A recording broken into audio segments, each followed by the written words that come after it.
Hey everyone, it's me, Megyn Kelly. I would love to bring you some of the highlights from the MK Media shows this week with Maureen Callahan, Mark Halperin, and Link Lauren. And we're soon to have another. It's just a little exciting tease. Enjoy these three, and we will see you soon. Don't miss a moment. Subscribe to this show on YouTube and follow me on Insta, Facebook, and X. Father's Day is coming up. Let's celebrate all the great fathers out there who have had such a positive influence on our kids in our nation. You want to celebrate a special dad? How about brightening his day by giving him a gift of Riverbend Ranch steaks? Yes. Anybody would love to receive this. Riverbend Ranch has been recognized by the team at Certified Angus Beef as having some of the finest quality Black Angus beef in America. The difference in quality and flavor is not by accident.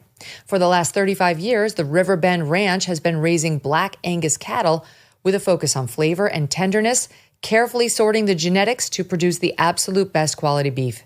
And they raise their beef the old-fashioned way, without artificial growth hormones and without antibiotics. Riverbend Ranch is all about quality. Last year, the Engineering News Record named the Riverbend Ranch Beef Processing Facility as the best manufacturing facility built in the U.S. in 2024. Exceptional American beef, grown and processed in America. For a very special Father's Day, order directly from riverbendranch.com. This is a great gift. Your dad will not be expecting this. This is like, what do you normally get him, a tie? This is a really cool one that he's really going to enjoy, and so are you. riverbendranch.com. Use promo code Megyn to get $20 off your first order. riverbendranch.com, promo code MEGYN. Michelle Obama, before we get into this soundbite, which I just want to play because it's hilarious. There's an email from a troublemaker. I don't know if you want to be named, so you'll recognize yourself. I think I figured out the Michelle Obama thing. This marriage is on the rocks and she is panicking. As much as she kvetches about the years in office and how she hated the hoopla, which we all know she loved it. I think she loved it. So does this troublemaker. I think she loved the adoration.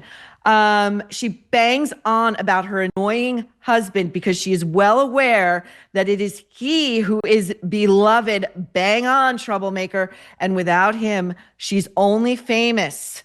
For him, I think the pod, the book, the interviews are all to stake her claim before they part ways. You know, as the alpha in their relationship, she cannot stand that he is the favorite. And with every flop of hers, that injustice cuts a little deeper. I love it. I think you're right. Okay, let's listen to this piece of hilarity. So I'm at this stage in life where I have to define my life on my terms for the first time. So what are those terms? And going to therapy just to work all that out. Like, what happened that 8 years that we were in the White House? What did that do to me? Yes. Internally, my soul, we made it through. We got out alive. I hope we made the country proud. My girls, thank God, are whole. But what happened to me? Right. Right. And going through therapy, is getting me to look at the fact that maybe finally I'm good enough. Oh my God, you guys. We made it out alive. You made it out to really fat deals with major book publishers. You and your husband got a $60 million joint book deal. Then you took yourselves over to Netflix, where you got like a reported $120 million to produce films and docs that nobody watches. And now you're doing a podcast where you're bitching and moaning in this economy, and you were one of the most revered first ladies. This country gave you a tongue bath. You were the best first lady since Jackie Onassis, maybe better, which again, like, nobody can touch my Jackie. Sorry. But she cannot stop herself. She cannot stop herself. And this monument that she has built to herself in the form of this coffee table book, which is out in November, I cannot wait to go through it with all of you. Okay, she's again, remember, she's awesome, but she's miserable. So that's a real intellect at work, because those things don't track. Okay, now Greta Thunberg, who, as we discussed on the mini, was on a slow boat to Gaza, wearing shorts and a V-neck short sleeve tee. I don't think she's familiarized herself with Hamas, you guys. I don't think she's familiarized herself with Hamas. Anyway, Israel said, don't do it because we're gonna cut you off. We're gonna block you from entering. And that's what happened. And then so Greta, again, another professional victim. The people who love being victims are so, I find them equally fascinating and just like one-dimensional. It's but they're always coming up with new ways to be victim. Anyway, okay. So then on social media yesterday morning, this is one of the first reels I saw. Greta missed her calling. She should have gone to RADA or Juilliard. She could have maybe been a great, like, you know who she would have been great to play? Do you know the story of the, it was recently a TV movie with, I think, Ellen Pompeo, who was treating it like it was one of the great acting challenges of her life. It was that adaptation of the story. I think this woman was named Natasha, and she's like the Ukrainian, I mean this term medically, like a dwarf. And every family that adopted her came to suspect that she was actually like a grown woman who was running this epic con and was maybe quite seriously dangerous. And I'll never forget in the promos for this thing, Ellen Pompeo's, like she was having like one of the Duplass brothers was in it or something. And the Duplass brothers elude me, but I digress. She's having a fight with her husband who refuses to believe that Natasha is anything other but a small child. And she's like, no, this is like a really dangerous dwarf. And Ellen Pompeo whispers the unforgettable line of dialogue. She has adult teeth. Okay, she has adult teeth. You can't fight science. Okay, but anyway, so Greta could have done that role. I think she could have done justice to that role. But anyway, instead she'd rather play an agitator on the world stage. Here was her update after the Israeli forces interrupted her pilgrimage. My name is Greta Thunberg and I am from Sweden. If you see this video, we have been intercepted and kidnapped in international waters by the Israeli occupational forces or forces that support Israel. I urge all my friends, family and comrades to put pressure on the Swedish government to release me and the others as soon as possible. Okay, this is not a kidnapping. If only, as I said, Hamas would have lost their minds over this one. This would have been a captive like no other, you know? And trust me, Hamas would not let you like blast your shit out to Instagram, okay? It turns out that the Daily Mail ran these amazing photos of Israeli forces feeding Greta and her cohorts Sammys and water, okay? They got sandwiches and water. Now, for causing the trouble they're causing, they are reportedly going to make Greta and her little team there, her little posse, watch the 43-minute long footage that the IDF put together of the attacks of October 7th. Now, I've seen this footage.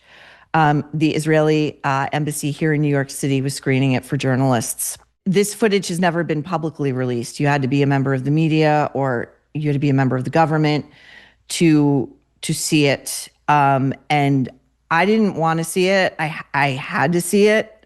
Do you know what I mean? Like I felt morally, if I'm going to be writing about this, I had to watch it. And I remember going up there. It was like maybe 2 months after the attacks. It was cold. It was New York City, and the layers of cops you had to go through and the layers of security you had to go through to get up into the embassy with all these protesters outside, and you're put in this windowless room.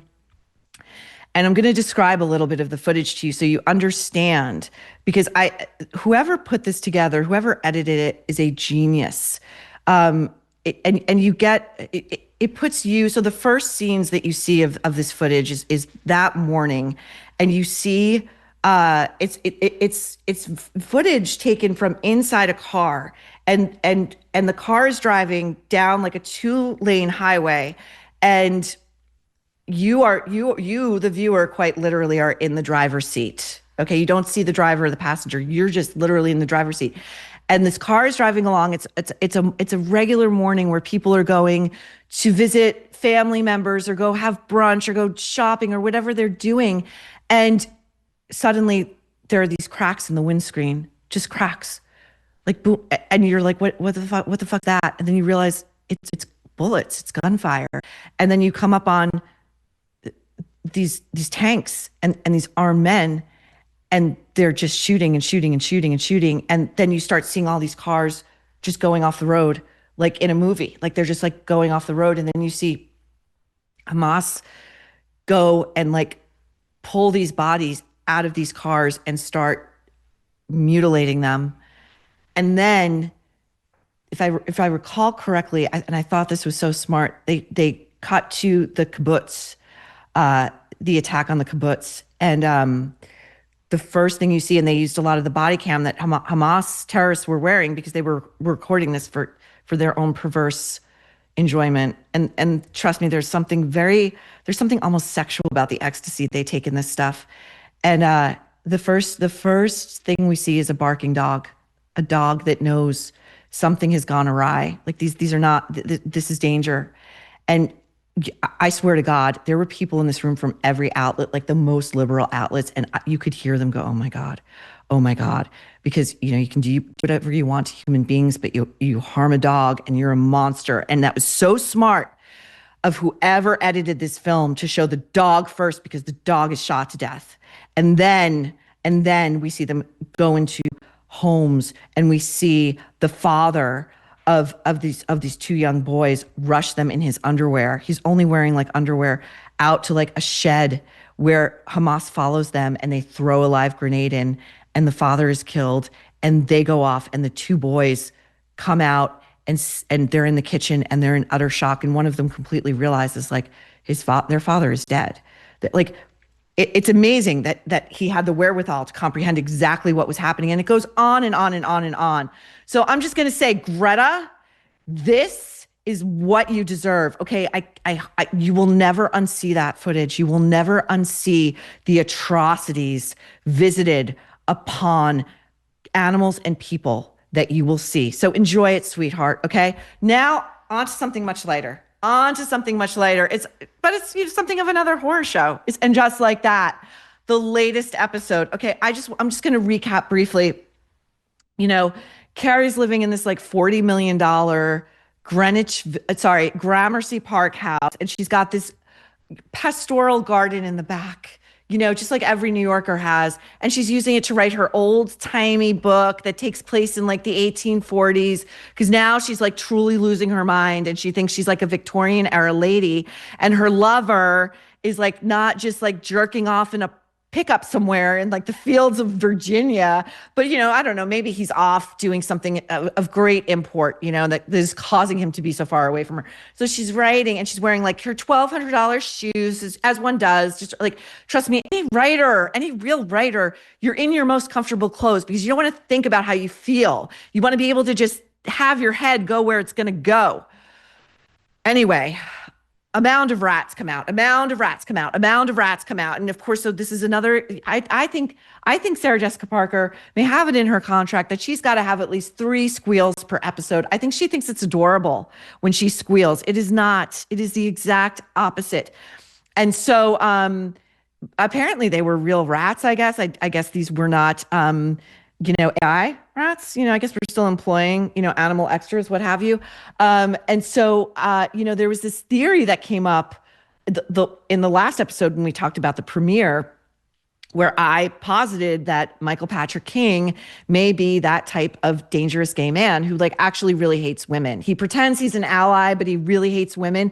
Now, I think I'm right. And I think you troublemakers who think the same are right too. Listen to Sarah Jessica Parker talk about that scene. Yeah, I never had rats in the apartment, but we do live in New York, and I am genuinely, that is not why Michael Patrick wrote that, but I really am very, very, very scared of rats. So, I mean, I think if I were, I'm a prosecutor, in my mind, that would be Exhibit A. He's fucking with her. He's trolling her. Secondly, so Aiden shows up out of the blue, in Carrie's house, and she turns around to see him standing there, and she screams, again, another shriek. But like, this is treated in the show as a very cute, romantic gesture. I assure you it is not. And this is the kind of stuff that infects the culture and infects the way women are talked to by men about what they should deem appropriate. I don't care if this guy is your fiance or your husband, like, showing up in a house without announcing yourself so that you as a woman are taken aback by the sight of a man who is twice your size, who is suddenly in your house, is terrifying. That is not a romantic gesture. Okay, so then they have their moment together, and then they sit in Carrie's extremely tiny kitchen. None of this makes any sense. And she's got this little tiny half table that's like affixed to the wall. Like, again, we're just like an 800-year-old woman in our tiny Victorian kitchen, and she's got like a piece of toast on the windowsill, and she's just so dainty. And Aiden is telling her the rules of engagement for her texting him. Okay, so this is Sarah Jessica Parker in The Guardian. I think this just came out this weekend. Oh, my favorite headline. I'm just going to hold it up. I've been crucified, Sarah Jessica Parker. I've been crucified. Okay. Here she's talking about, every time there's a new season, they talk all this garbage about how these women are just like, it's a new chapter, and they're so winning, and like, it's so exciting to see them embark on these new things, and like, there's never any specifics.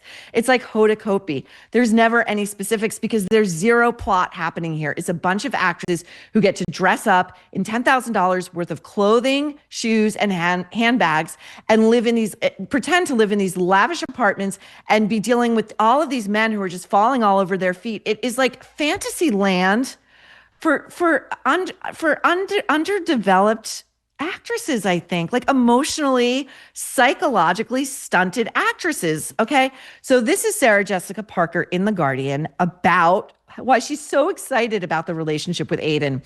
Quote, I was excited about the way the would sort itself out because there's a new maturity to both parties. Not so. This is not what is on display in your show. A guy who, as discussed in the premiere, who booty calls you in the middle of the night after saying you cannot talk for 5 years and says, I need to get my rocks off, but I miss you, but let's have phone sex.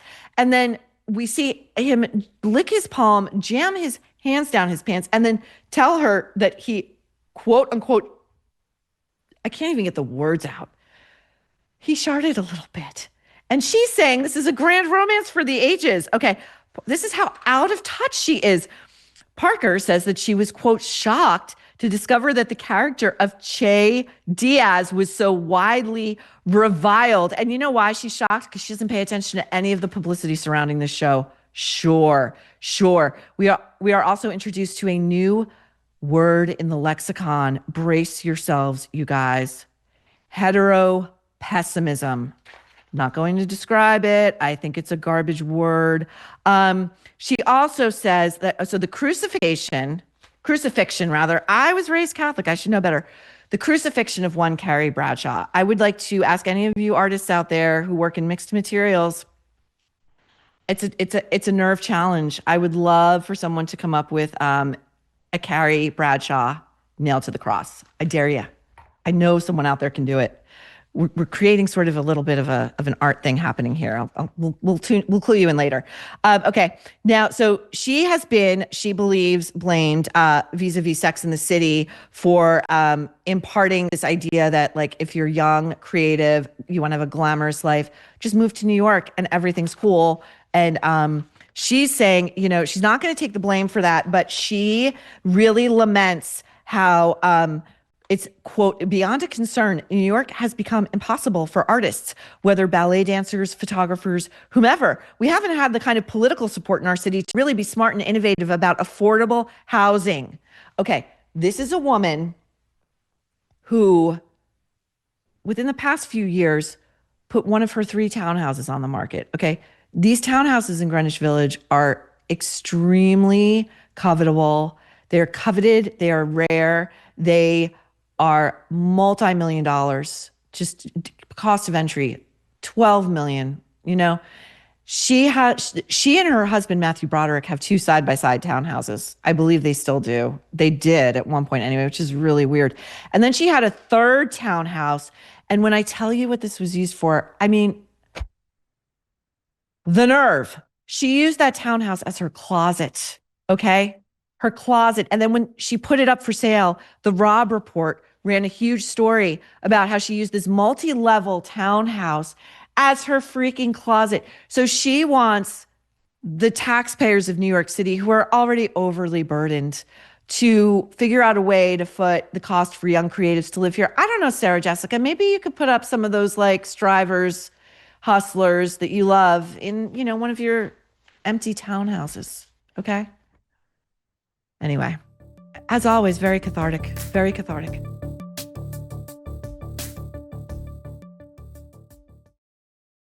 This administration is working very hard to try and fix this country.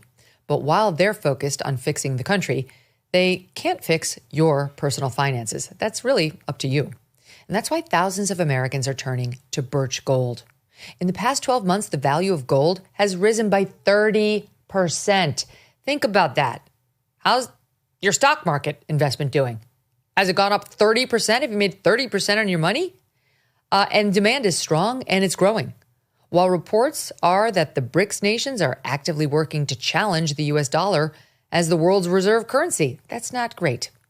In other uncertain times, gold has offered peace of mind, and in these uncertain times, it does the same.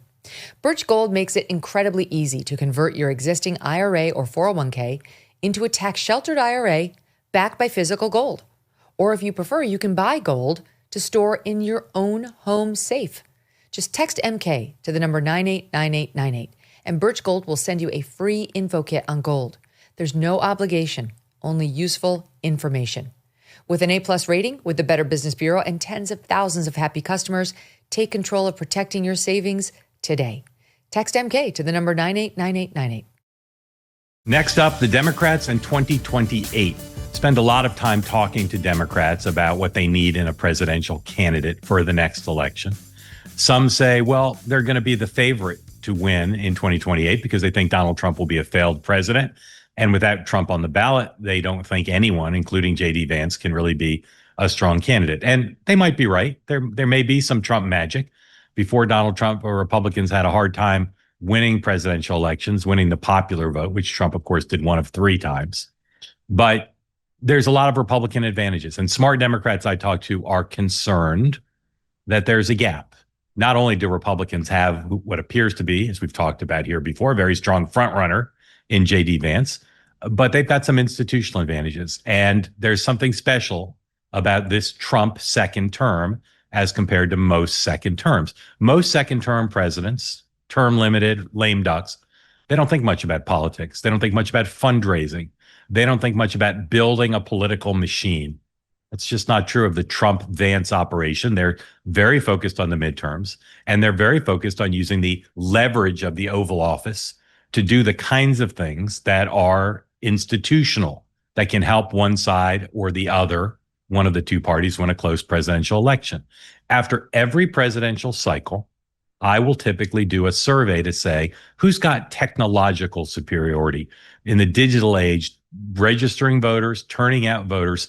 That is a mechanical thing that involves a lot of understanding of social media, digital technology, communications. And I usually, after the end of the cycle, I can tell you, here's the side that has the advantage, and here's how big the advantage is.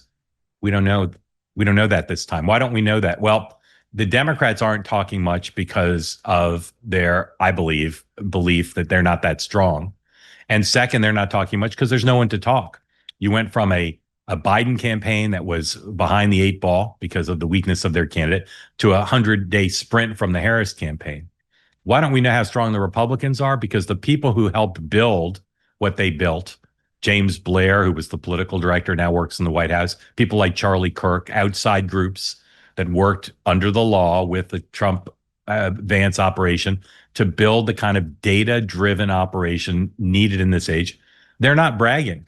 Typically, you see the winners get credit for winning through superior technology. This started in 2008 with the Obama campaign and their much vaunted digital operation for registering voters, turning out voters, communicating with voters. This group of Republicans isn't talking. They're barely taking credit for what they did, and they're not doing these long interviews where they explain the advantages that they had because they figured out the technology.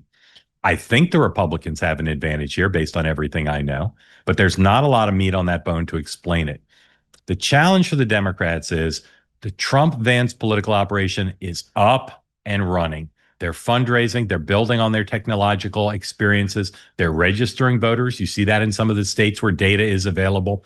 The advantage of spending 4 years focused on the general election through the RNC, through the White House political operation, through these outside groups is massive.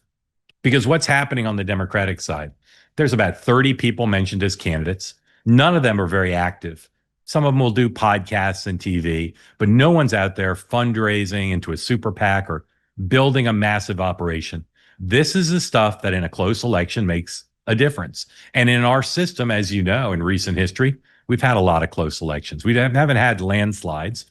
We've had folks win narrowly in the popular vote, narrowly in the Electoral College. So what's happening now, 3 years before the next presidential, could be decisive. One side, stronger in the last election, building, taking advantage of what they had and continuing to quietly build on it. That's the Republican side. What's happening on the Democratic side is a bunch of 24 or so potential candidates who are thinking about it.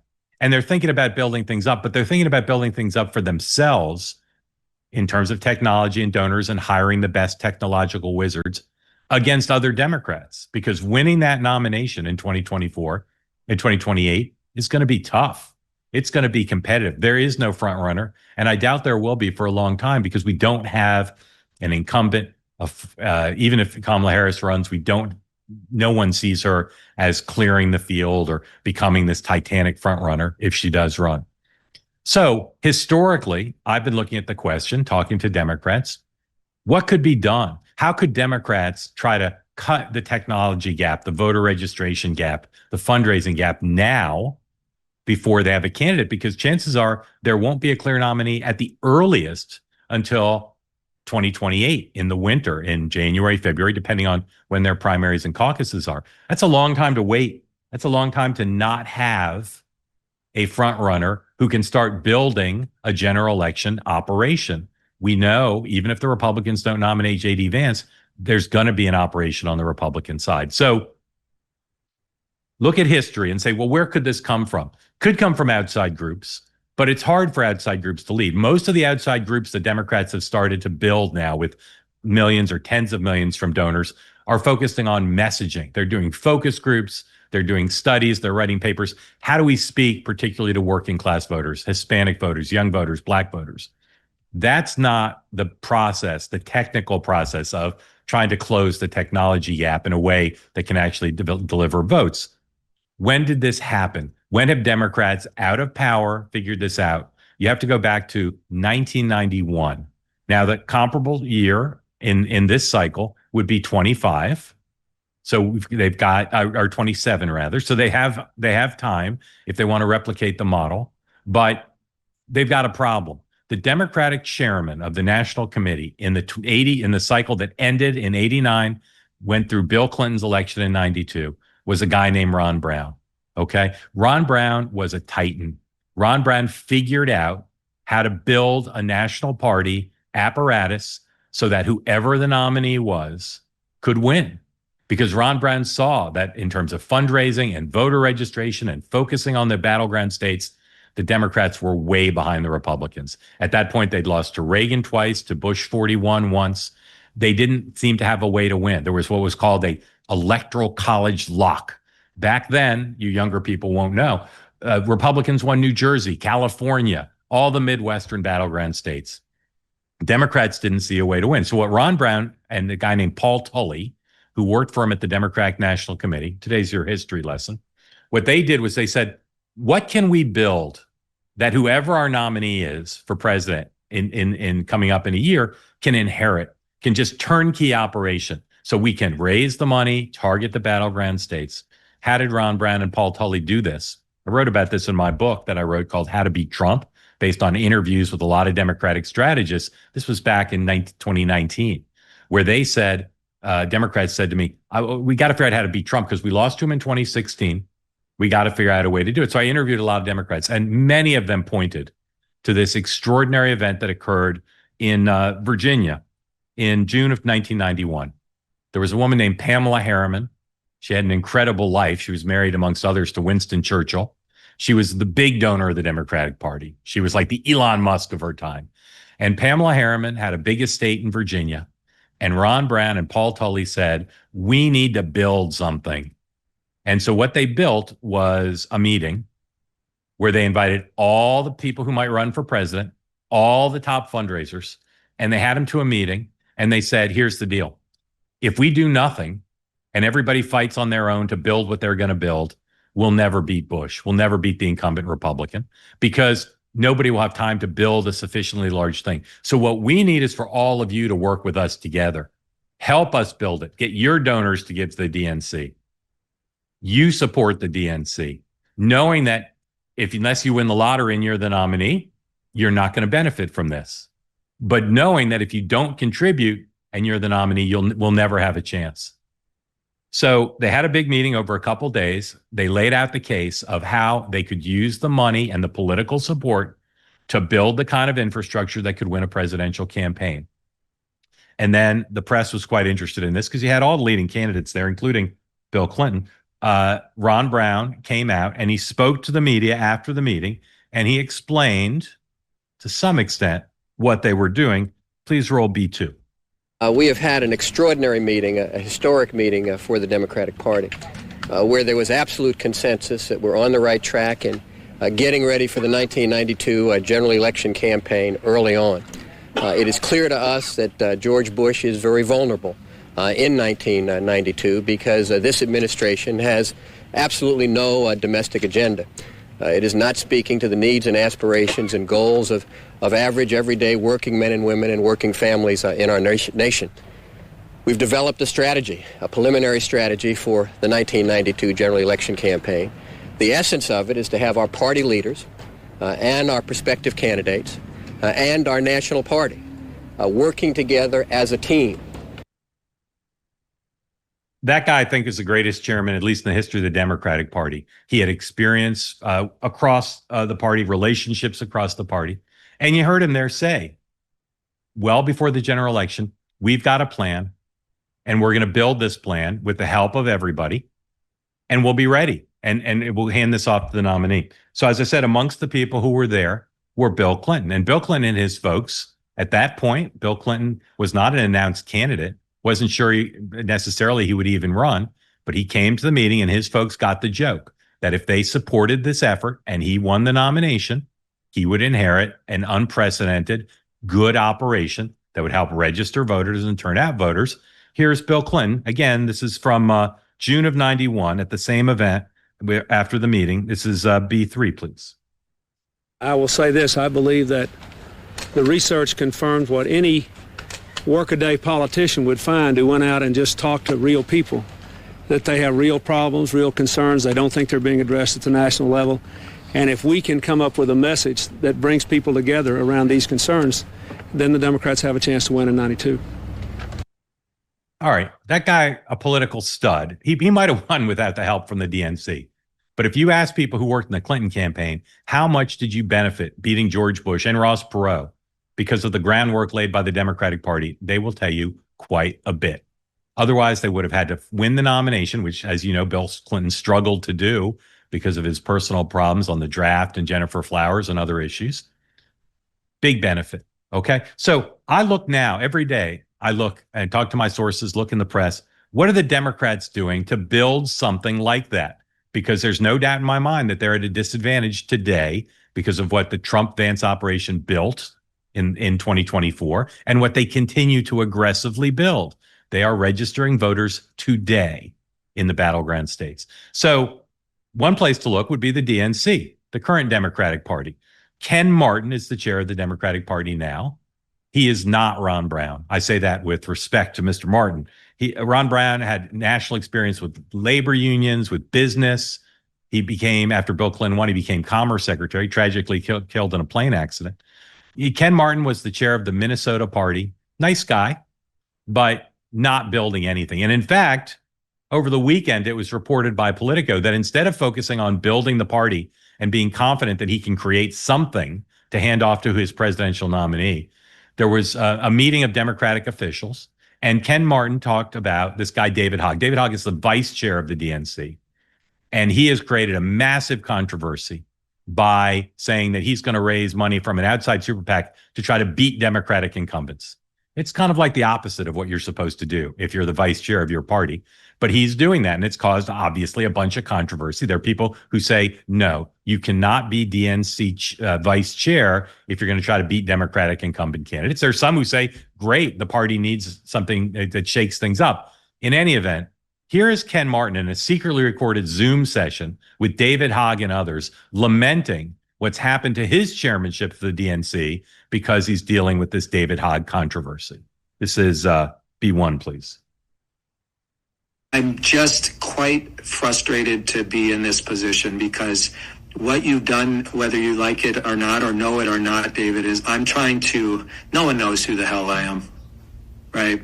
I'm trying to get my sea legs underneath of me and actually develop any amount of credibility so I can go out there and raise the money and do the job I need to put ourselves in a position to win. And again, I don't think you intended this, but you essentially destroyed any chance I have to show the leadership that I need to. So nobody knows who the hell I am. You've destroyed my chairmanship. I mean, you'd never hear Ron Brown saying stuff like that. But that's the state of the current Democratic Party. The apparatus is distracted. Ken Martin, who by his own acknowledgement there, not very well known, not an influential figure, even in political circles, let alone with the wider country, is dealing with the kind of controversy that a strong chair like Ron Brown would have never allowed to happen. And so now what you see is the specter of, who are the people most active? People like J.B. Pritzker, governor of Illinois, Pete Buttigieg. If you think he's going to run, maybe the governor of California, Gavin Newsom. But mostly what those folks are doing is building up their own name ID. Again, they're going on media. Are they gathering names for their social media, from their social media to raise money? Are they meeting with big donors? They're doing some of that, but nothing at the scale that I believe, and my sources believe, is required to really take on the Trump-Vance machine. Now, again, if Donald Trump has a failed presidency, if Vance is part of an administration that's not popular, and he does become the nominee, of course it will be easier for Democrats to win. And perhaps they won't need to close the technology gap, the voter registration gap, the turnout gap. But chances are, unless Trump's administration is a disaster or somebody runs against Vance and beats him who's too weak to win, chances are Republicans are going to continue to build on the advantage they have now. And as I said, in a close election, these things are an edge. I don't believe Donald Trump would have won the 6 battleground states he won without the extraordinary efforts, still somewhat opaque, of Charlie Kirk and Elon Musk and others who figured out early on that the way to spend money is not on TV ads or digital ads. The way to spend money is to build a digital-first operation that reaches voters where they are and registers them and turns them out to vote. The Democratic Party right now, talked about this before, they don't have a great leader. It's not Chuck Schumer, Hakeem Jeffries. They're decent at the inside game, but they're not outside. They obviously don't control the White House. And the folks who are thinking of running for president have good moments and bad, but no one has a daily megaphone. And none of them, and I've said this before, none of them is politician of a generation, a political talent like Barack Obama or Bill Clinton. And when people say, well, did you know about Barack Obama 3 years before the 2008 election when he won? Yeah, we did. Because he spoke at the 2004 convention and gave the keynote address. And for decades before that, he was touted as one of the great political talents on the Democratic side. Same with Bill Clinton. People say, well, did you know about him in 1992? Yes, because for 20 years, he was touted going back to Georgetown. But when he first became an elected official in Arkansas, he was touted as a great generational talent. Now, can one of these 24 or so Democrats win, even if they're not part of being touted as a great Democratic talent for generations? Sure, they could. But their chances of doing that without an effort like Ron Brown's, either by the DNC or by an outside group, I think are much lower. Because if you look at where they are right now, they're going to have to fight for the nomination in the winter of 2027 into 2028, and winning the nomination is different than winning the general election in terms of infrastructure. You're talking about different states. You're talking about a different electorate. You're talking about a different set of databases. Is there going to be some Democrat who runs for president with the financial backing and discipline and foresight to say, I'm going to simultaneously figure out how to reach, South Carolina Democrats to win the primary and Michigan independents to win the general? It's not the way politics typically work. You'd have to have a big head start to do that. And if somebody's smart now, my Democratic sources say they should be thinking about those general election voters now and trying to figure out, can they get the ability to deal with that challenge? It's hard and it's expensive. Part of what the Trump organization's doing now with Vance is they're raising a lot of money and they're putting that money where their mouth is. They're saying, we're going to continue to consolidate the advantage. Data begets more data, money begets more money. The people and the systems that helped Trump win the 6 battleground states on the ground in 2024 are just going to grow. They're not letting taking their foot off of the pedal. What's happening on the Democratic side? You've got a chairman who's on a Zoom with 20 people. I'm sure he didn't suspect it would leak, but on a Zoom with 20 people, he's basically saying his chairmanship is being held hostage to the vice chair, who's a young guy who's got a lot of ambition. This is not a recipe for having the DNC help them figure this out. Could the outside groups do it? I suppose they could, but as I said, most of the outside groups seem focused on things like messaging and research, as opposed to the very challenging task of building things up. Now, there have been in Silicon Valley a big switch, as you know. Silicon Valley, for most of its existence, has tilted left, has tilted to the Democrats. George W. Bush made some inroads there. But now Silicon Valley is tilting Trump. They like Trump better on issues like AI. They like Trump better on issues like crypto. They like Trump better on regulation. And so you have this weird challenge for the Democrats, not just who is going to be the organizer of closing the technology gap, but where are they going to get the propeller heads, the geniuses, the tech gurus? Where are they going to get them from? Sure, they could still get them from Silicon Valley, but that's less likely. And then within the Democratic Party, they have a generational problem. You look at the people who worked on the Biden and Harris campaign at the top levels. They're people who've been around a while. Some back to Clinton, both Clintons, some back to Barack Obama. But that next generation of folks who are dedicated to the Democratic Party, who have the technology knowledge, who have the political knowledge, right? It's one thing to build technology to sell widgets or to build a social media platform. It's another to do that in service of politics, to understand how to win elections. And I look again and I say, it's not the DNC. It doesn't seem to be the current outside groups. It doesn't seem it's going to be Congress. It doesn't seem like it's going to be any of these 24 Democratic candidates. But someone in the party is going to have to figure out in the next year or so, the sooner the better, because the Trump people are going full throttle, how do they close the technology gap? I will tell you, when we get to the summer of 28, and you all are listening to me talk about the issue of who's got the edge in the campaign, on the trajectory we're on, the answer will be, whether it's J.D. Vance or someone else, that the Democrats have a technology gap.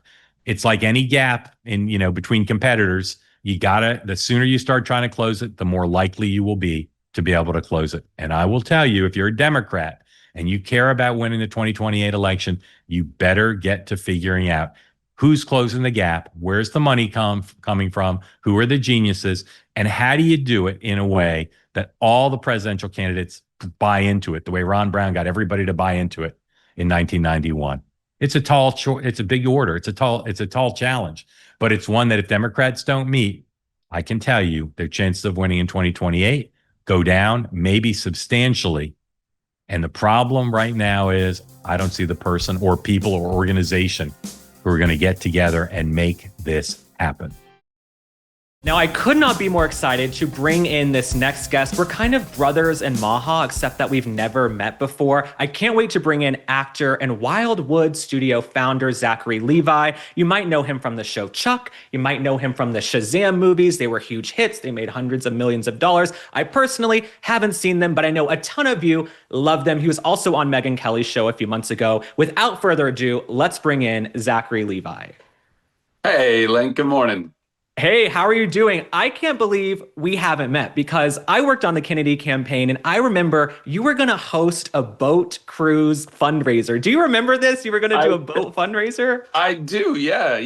I was excited about it too. I mean, listen, I wanted Bobby to be president so bad, Right. and I know many of us did. But obviously that's not how everything worked out. And so that's ultimately, the boat cruise was all kind of, part and parcel of that. But I'm very grateful that regardless of how things all, came about, Bobby is where he's at now and he's doing the work that he's doing, and very proud of him, very proud of the team that he's assembled. And maybe one day we'll get that boat cruise. Who knows? No, exactly. It was for the people who don't know. Maybe we can find the flyer. It's gonna be like you, Drea from Sopranos, Meta World Peace, some other people, and I think it was God's plan for that boat cruise not to happen. Bobby ended up endorsing Trump last August in Arizona, and the cruise did not end up happening. But you going out on a limb and saying I'm gonna vote for President Trump because of the coalition he's building was really kind of shocking in Hollywood because everybody's scared to come out of the closet and say they voted for Trump. Isn't this a theme you've noticed? Yeah. I mean, listen, it's an unfortunate theme that's been in Hollywood for a long time because Hollywood is traditionally a much more liberal industry in town, and listen, I have lots of friends that are of that ilk, and that's where they lean, and I have loved them regardless. I believe that we're all supposed to be able to hold the values that we hold and vote accordingly,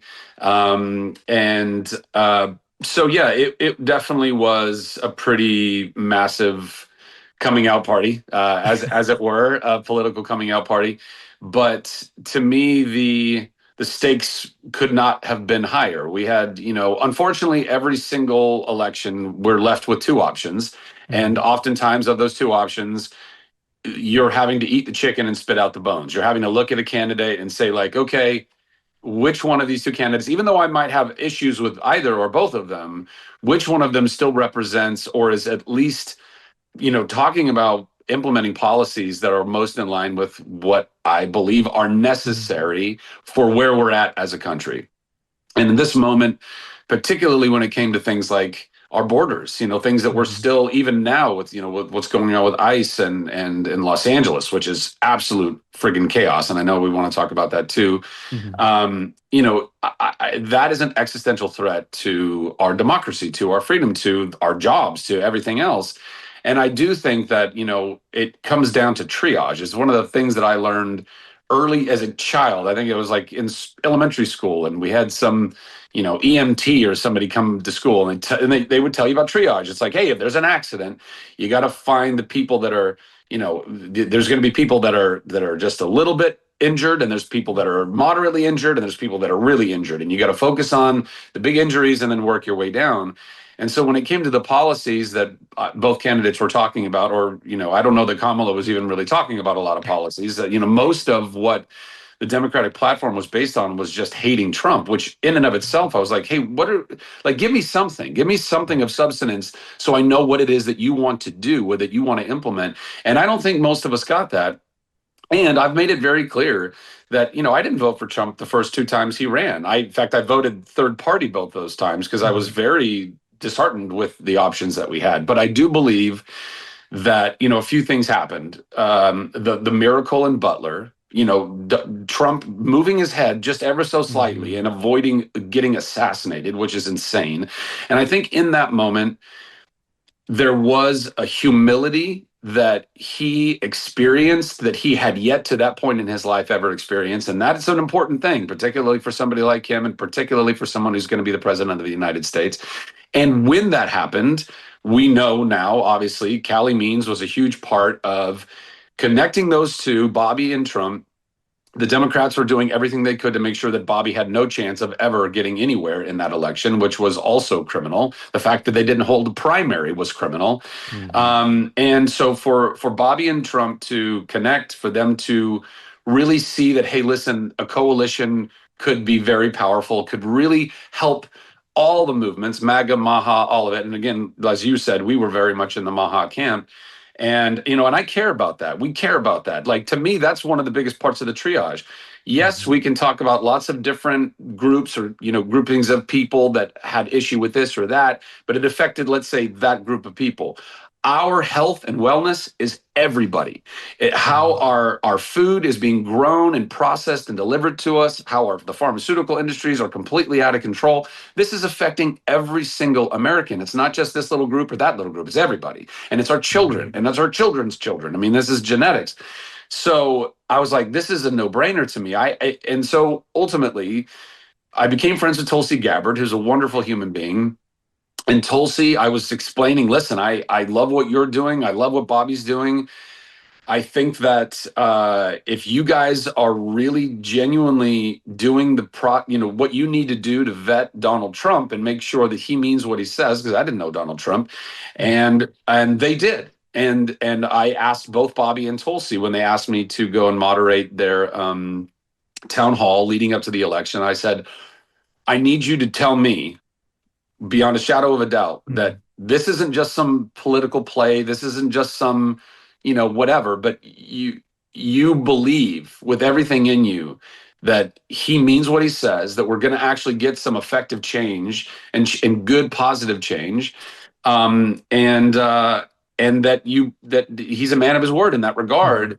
And they both said, yes, we really genuinely believe that. And that's why we're doing this. Two former Democrats who completely, I mean, that says volumes, really says volumes. Absolutely. And so I said, okay, I didn't vote for that guy the last two times, but if you are telling me that he means it and you're all in on what this is, then I will be all in on that. And I will cross this Rubicon and I will suffer whatever slings and arrows are going to come my way. And there have been, but I knew that was going to happen, and I didn't do it, without a lot of thought and a lot of prayer and a lot of weighing out what those consequences would be.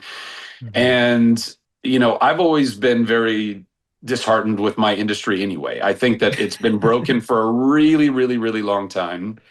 And that's why I have felt compelled to create a new system, a new ecosystem, a new studio that is Wildwood Studios. By the way, if anybody is interested, you can go to Wildwood Austin. And by the way, it's Wildwood, WYLDWOOD, Austin.com. And please let us know if you're interested in investing and helping this vision. But the vision is genuinely to take back our entertainment industry, to create a place that's safe for all artists, where you don't have to toe this woke agendaed line, where you can speak your truth.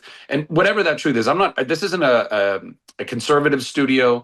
It's not it's just trying to be I'm a libertarian. I'm just trying to create a place where people can be themselves and speak truth and have common sense and reason and actually make content that's uplifting, that's redeeming. And more than that, one of the things that I weighed in my decision to go and support Trump, and knowing that there could be some jobs that I might lose, was that I could see the writing on the wall when it comes to AI. AI is coming at us like a freight train. And it's not just my industry, it's everybody's industries. And so we need to be very, very, very cognizant of this and very mindful about how we are going to be implementing it. I don't think that AI in a vacuum is an evil thing, but how humans will decide to use AI and the massive amounts of unemployment that's going to come from that, including in my industry. And so I thought to myself, well, what am I really afraid of here? I'm afraid that I'm not going to get hired for jobs that aren't even going to exist in a few years, because the studios, knowing the way that they operate, knowing how most industry operates, they're all about bottom line. They're all about margins. We want to make more money so that our shareholders are happy, so our CEOs have better salaries. I mean, that's how it all works, and just wringing out the working class so that they can make more and more profit. And so once AI becomes the shiny new tool that they can use in order to just keep making more money and unemploying more and more people like myself, regardless of our political beliefs, to me, it was kind of a no-brainer. It's like, all right, I got to go all in. I got to make sure that I can do what, not just my own vote, but I have to go and try, if I can, to reason with people and say, I understand your aversion to Trump. I understand he can be brash and cocky and arrogant and all of those things, the Trumpiness of Trump. I get it. I'm not a fan of that stuff either.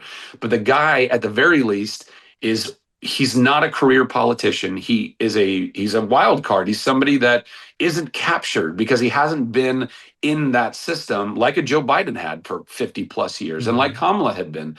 And so And but with that, and then also this incredible coalition that he put together with JD and Bobby and Tulsi and his now former, maybe, I don't know, friend Elon Musk, but still all of that, and Vivek and all of it. I was like, that is something I can get behind.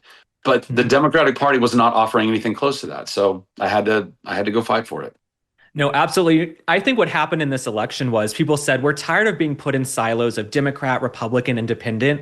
We just want common sense. And I think because of people like Bobby and Tulsi and these former Democrats coming over, that is what helped President Trump win the election. We don't know. We could slice and dice the information and the data anyway, but there were a ton of California women who were typically like granola, crunchy moms who were passionate about their kids' health, who said, you know what, if Bobby's going in there and he's going to try to fix the chronic disease epidemic, we're going to pull the lever for Trump. But you mentioned something about career politicians like Biden and Kamala and Newsom. All over the news right now, we're seeing the ICE raids in Los Angeles. You live in Los Angeles. What do you make of Karen Bass, Gavin Newsom, and these leftist failures we're seeing? Because no major city should allow people to run amok and burn cars and take over freeways, Zach. Yeah. Well, so fortunately, I actually don't live in Los Angeles anymore. I am, So I grew up in Ventura, California, which is about an hour. Well, now with traffic, it's about an hour and a half north of LA. And I'm here now. I just welcomed my son into the world out here because my family's still all here. So thank you. I appreciate that. But listen, I lived in LA for 15 years, and obviously I still frequent it and have a lot of friends there, and there's still business to do in Los Angeles. But even as a native Californian who loves California, I saw the writing on the wall a really long time ago, because when you have leadership in states like California and cities like Los Angeles, who ultimately I don't think really care about the people, their constituents. They care about the power that they can hold and wield and the money that can be made through their position, which is exactly what's gone down. And this has happened in California and New York and Illinois, Chicago. I mean, if you just look at the cities that have the highest crime rates, the highest level of homelessness, the most insanity going on, these are typically democratically held states and cities. Now, this is not an indictment of the everyday voting Democrat, right? Like, I think this is one of the problems that we're running into, is that we have all been pitted against each other, the voters, the people, and we have got to stop doing that. I don't have a problem with Democratic voters. I have a problem with Democratic leadership who actually, I think, doesn't even care about their voters. And what's happening in Los Angeles right now is absolute insanity. We have millions of illegal immigrants who illegally came here. Okay. Now, I have a lot of empathy for a lot of those folks. I understand that many of those people are not serial rapists and murderers and wrong evildoers. They're people that were genuinely looking for a better life. And yet there is a legal way, a proper way, a fair way for them to come into this country and assimilate into this country. Because if you want all of the benefits of the United States, and yet you hate the United States, and you go and you wave your nationals, a lot of people are in LA right now waving these like Viva la Mexico flags. Listen, I love Mexico. My brother-in-law is Mexican. I love him. I love his family. I have lots of Mexican friends. But if you want to go, could you imagine if, as Americans, we were going into Mexico and taking advantage of illegally going there and taking advantage of all that they have to offer, and then trying to burn down Mexico City, waving American flags? We'd be shot in the streets dead, not with rubber bullets, not with tear gas. Like, that would be, and we would never do that, because that would not be respecting that country. So I find it really not just fascinating, but really sad that a lot of these folks don't understand that. You cannot go and want all of the benefits of that country and despise it. Like, that doesn't work. And so what's now happening, Karen Bass, for her to encourage people, literally encourage people to interfere with what ICE is trying to do, which, and let me be clear about this. I think that we must find a better balance. Same thing with, with Doge, with ICE, with any of it, right? We need to be able to do it as effectively and as surgically as possible. Are there people who are being detained and deported that might actually, like there are few, but very few cases of people who actually are here legally and they got looped into the whole thing and they got taken out. And those people should not be dealing with that. They should not be being detained. But that's very few people in a much larger group. And that larger group of illegal immigrants, lots and lots of them are in fact criminals that have come here, not just criminals because they came here illegally, but have a criminal past and record and continue to do crime in this country, including, as you know, there are multiple myriad cases of murders, rapes and murders that have happened in this country. And I don't see a lot of these protesters showing up and being like, hey, wow, we should be upset about that too. It's like they don't even care. It's like, well, that's just what happens. It's like, that's just what happens? No, that's not what happens. And as Americans, we should not be tolerating this at all. No, absolutely. People don't want another Laken Riley, another Jocelyn Nungari, right? And if we hadn't had the failed open border policies the last few years, if people have had to come in and get vetted, we wouldn't have criminals and rapists running amok on the streets right now. And people voted for President Trump because he was talking about doing deportations. President Trump ran on mass deportations. The New York Times had a poll. A majority of Americans supported mass deportations. I know we're not supposed to say that out loud. So what we're seeing is a president who's actually following through on what he said he was going to do. And I think that's making Democrats' minds go crazy. So it doesn't sound like you think Gavin Newsom has a prayer in 2028, because these are the best campaign ads for Republicans. These pictures and these videos. Do you think Gavin has a chance, Zach? Brother, I don't know. I mean, listen, I mean, the rational, logical mind in me would say absolutely not. No. But how is he in office right now? How did he not? How did he not get when they fire hydrants? No. Well, yes, all of that for sure. But no, when they recalled him, how did and I've heard some weird things about maybe there was some screwy things going on with some of that and the voting and whatever. I don't know. I mean, that's a whole other conversation. But listen, unfortunately, as this weird duopoly that we live in, and one that we should not be living in. I think that we should have a far different system of political system where we have more options. Some people say ranked choice. I don't know. I mean, there's a lot of different things that we could be talking about, but we've all been pitted against each other so badly. And so Democratic voters, even when they're looking at somebody like Gavin Newsom, they go, yeah, well, but at least he's our guy, even though he's failed over and over and over again, even though Karen Bass has failed over and over and over again. It's so obvious when Gavin Newsom is going and, telling everybody in California, you got to stay in your home and you got to mask up and you got to go put these vaccines in you. Never mind that I'm going to go have my private parties at French Laundry and have dinners. And then he gets caught and he's like, he's making all these excuses. They tell us what we should do and then they don't even live by their own rules. That's the man that these voters put into office. One would hope that would have been the end of it. But no, because the propaganda is real. It's big, man. And they have so much money to put into commercials and they will do everything they can to keep twisting people's minds. I hope that voters in California do not forget every single failure that this administration has put them through. And it's been many, many failures. And this is just the most recent of them. But of course, there's going to be a lot of voters that think right now that what's going on is actually good. It's good that we are intercepting ICE and making sure that they're not deporting these good people, that even if they came here illegally, they're still good people and we need to treat them with dignity. Listen, as somebody who believes that we're all children of God, I actually agree that we should all be treated with some amount of dignity, right? But you're also dealing with full-on criminals. You can't just be like, well, let's just talk. Let's just see if they're going to change their ways, and maybe they're going to be good, people that are putting back into our community.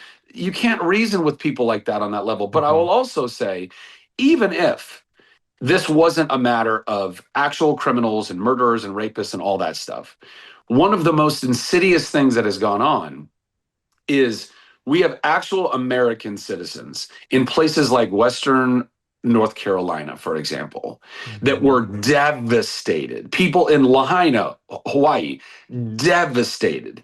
Every single time Americans, not illegal immigrants to America, but actual Americans who have grown up their entire life in the United States, paying taxes their entire life, are left with a check for $700, and yet USAID and all of these other little Machiavellian little, agencies and what are taking our tax dollars and putting these immigrants into hotels and giving them debit cards and cell phones and traveling them around the country on our dime while we are leaving our own citizens hanging out to dry.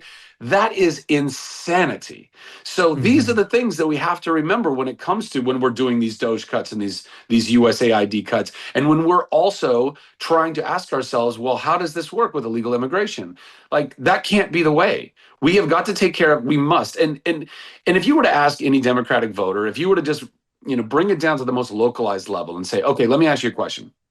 It's your own home. Just forget about the country, for example, but the country is all of our home, right? But let's talk about just your home.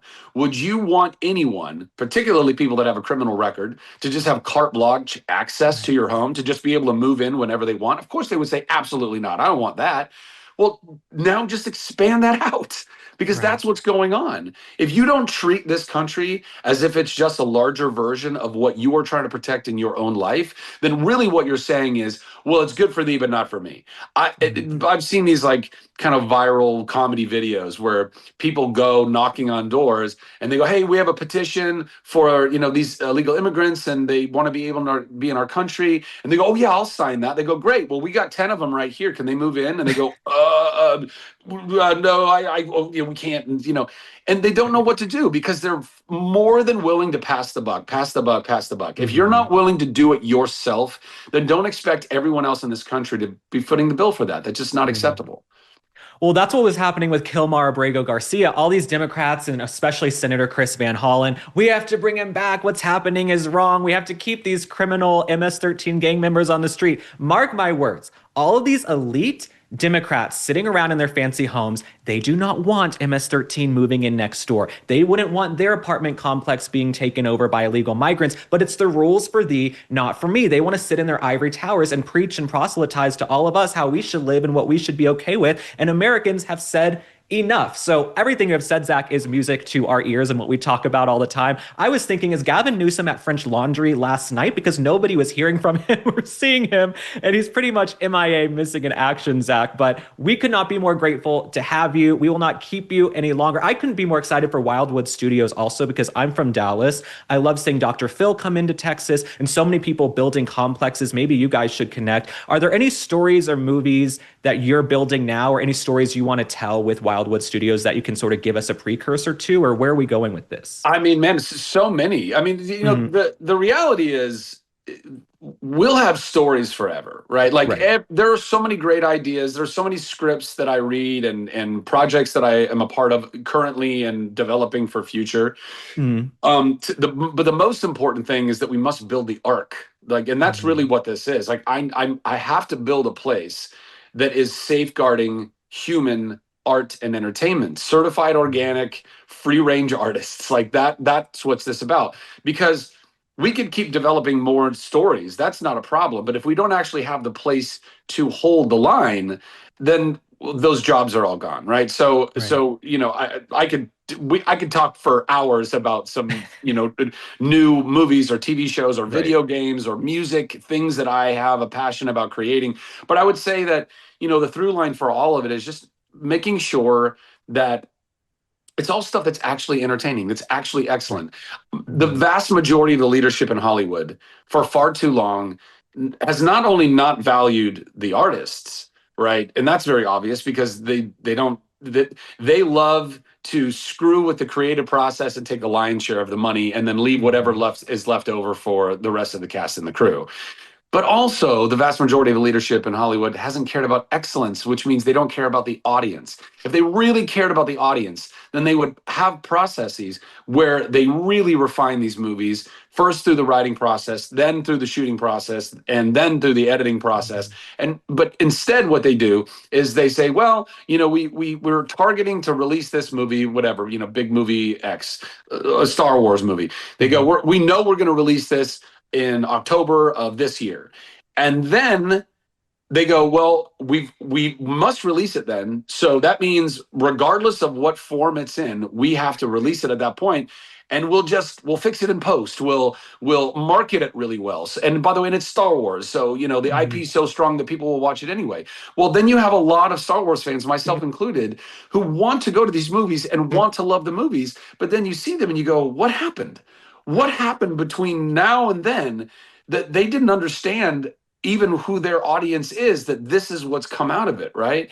So it's a matter of getting all of that nonsense out of there, getting the power and back in the artist's hands, so that because we don't need a lot of these executives, man. It's a lot of middle management, just gatekeepers, and that's not necessary. Plenty of writers, directors, producers, actors, crew, department heads are very capable of telling these stories without a whole bunch of undue influence that's coming in. And sorry, to tangent back, just one thing you were saying, and just to me, what was an incredible example of rules for thee and not for me. But even though they weren't even MS-13 gang members, in Martha's Vineyard was a perfect example of, let everybody else handle this. But Martha's Vineyard had illegal immigrants that were being sheltered in Martha's Vineyard. And those folks lasted like 2 weeks, and then everybody in Martha's Vineyard was like, no, but they can't be here. Oh, it's Martha's Vineyard, and we don't want these people here. That is a perfect example of the elite class, because only the elite live in Martha's Vineyard. This is not like, and for them to just dispose of those people and yet still wanting to champion them is a perfect example of this nonsense. So anyway, there's so much that we need to take care of. But as an actor, as somebody who really cares about other actors and artists of all ilk, and knowing where AI is going, and knowing that this is also a perfect opportunity as Hollywood is imploding and burning, that this is a great moment for us to really take that power back and to really truly value the artists again, if not for the first time, and really truly value the audience and make sure that we are doing everything we can to just make excellent content. And that could be excellent stories. They could be more liberally leaning or conservative leaning, like as long as they're not agenda'd. I don't want, like in the same way that people are like, I don't want to go watch that like hardcore Bible thumping Christian movie. I agree. I don't want to watch that movie. I'm a deeply spiritual person, but I don't like it when people are just like infusing agenda into something and trying to preach to you about something. And the same has been happening in Hollywood for far too long when it comes to more woke liberal agenda. It's like you want to go see a movie and the next thing you know, you're getting lectured about somebody's pronouns within the movie. I'm like, what are we doing? That is totally unnecessary, completely unnecessary. No, we could sit and talk for hours. We have to have you come back on because there's so many shows I've seen recently, especially on Netflix. They somehow have checked every single box of like trans, non-binary, this, that. Like they have pronouns I haven't even heard of. And I'm a gay guy who's Gen Z and went to NYU. I'm like, how have I never heard of this? But Zach, you mentioned Star Wars. May the force be with you. I am so excited. I think maybe you should run for office someday. But thank you so much for coming on, and congratulations. And we wish you love and health with your new baby boy. So thank you. Thank you, Link. Appreciate you, man. Thanks for all that you're doing and everything you're fighting for.